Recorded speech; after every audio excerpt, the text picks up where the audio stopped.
Sa atin, napaka-natural yung ngiti, napakasarap gawin, napakasarap ipahayag. Tayo ay masaya, kaya pakita natin sa pagkita.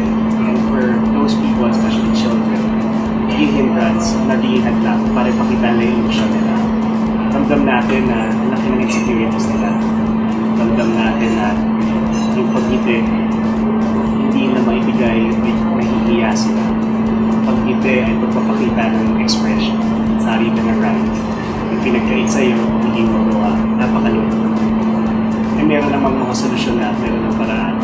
Kaya ito, I'm here supporting Operation Smile. When I met them, when I started helping Operation Smile. And then, napagamot sila. Nakita ko sila before and after. I invited them sa birthday ko. Nag-birthday party ako one time. Nag-birthday sa charity. Ramdam ko yung mga ngiti ng mga batang kapirano. Marami lang tao tutulong, marami lang tao susuporta. Maliit na bagay siya, maliit na halaga siya para sa laki ng epekto na ibibigay sa mga. Yung simpleng bagay na ginagawa natin, simpleng bagay na lumite sa ibang tao at sa kausap natin, magawa ng mga batang yan. Let's spread the happiness this new year by making children with cleft lip and cleft palate smile. To donate, text SMILE, space, amount, and send it to 4483. Open to Smart, Talk and Text, and Sun subscribers.